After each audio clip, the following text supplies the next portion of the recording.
Zuzangpula, Jenpa Legshu, Bhutan.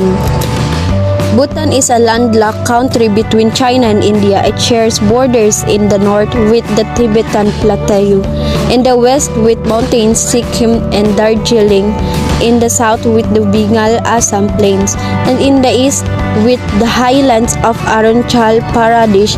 Its main cities are the capital Thimphu, 100,000 inhabitants, Phoncholing, 25,000, and Gerephu, 10,000. Paro has the only international airport. Punakha was the capital until 1955. The country may be divided into three broad physical regions: the high valleys of the Great Himalayas in the north, called inexplicable the mild valleys of the Lesser Himalayas in the century, and the humid and densely forested Dwars Plain in the south.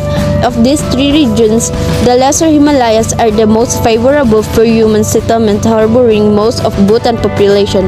The early history of Bhutan is obscure until 400 or 500 years ago, when Lama from Tibet became the religious and political leader of the region. He exercised both spiritual and temporal power, but later the two spheres were in charge of separate individuals. In spite of severe invasion by the Chinese and the British, Bhutan managed to remain independent, and by following an isolation policy, most of Bhutanese population are Tibetan Buddhism belonging to the Nyingma or Kagyu schools. Two of its four main orders. The first and last census of Bhutan was completed in 2005, but population in 2014 is estimated to be around 750,000 people, inhabit an area of 38,394 square kilometers. Population 750,000 plus people in 2014 estimate. Area 38,349 kilometer. Linguistic families: Tibet-Hutburman 75.5%, Indo-European 25%, Dravidian 0.5%. Official language is Dongska. Was declared as the only official language of Bhutan in 1961. Bhutan is linguistically rich with over 19 dialects spoken in the country. The richness of the linguistic diversity can be contributed to the geographical location of the country with its high mountain passes and deep valleys. These geographical features force the inhabitants of the country to live in isolation, but also contributed to their survival. The national language is Dongska. The native language of the Ngalofs of western Bhutan, Dongska literally means the language spoken in the Dongs.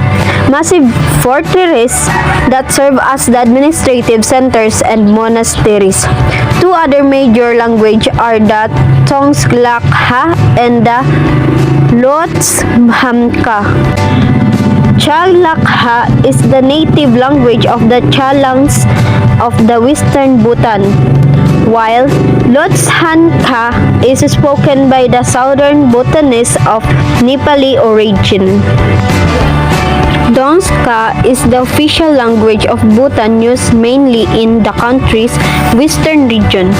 Hindi is the official language of India, but it was previously used in Bhutanese classrooms. Bhutan is a multilingual country where approximately 20 languages are commonly spoken.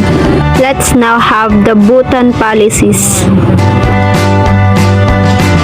Based on the four pillars of sustainable economic, the development, preservation, and promotion of culture and tradition, conservation of environment, and good governance, Bhutan's economic development policy continues to be guided by the overreaching philosophy of Gross National High School or GNA.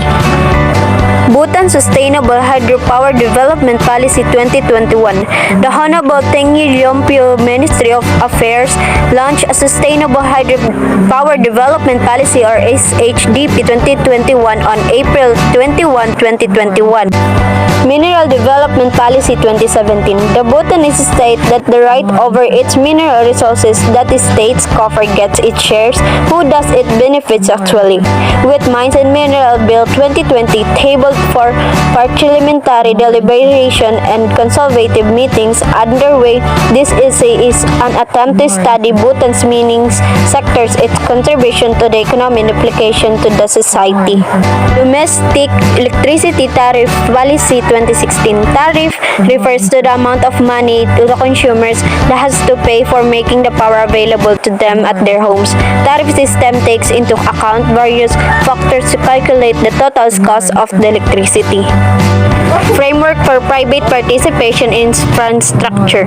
The private sector develops and manages and assists with no obligation to transfer the ownership back to the government.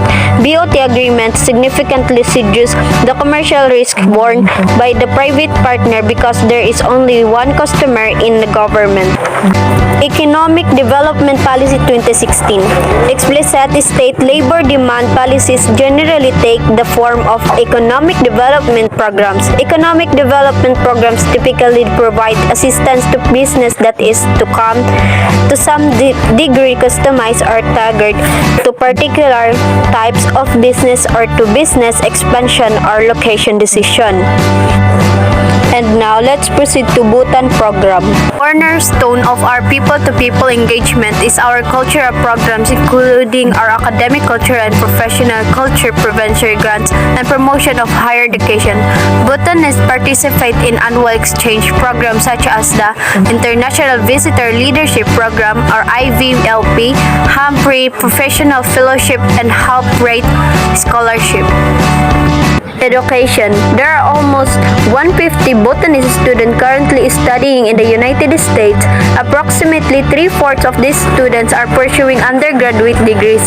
In August 2016, we opened an Education USA Reference Center in Bhutan to help put Bhutanese students in touch with information about higher education opportunities in the United States.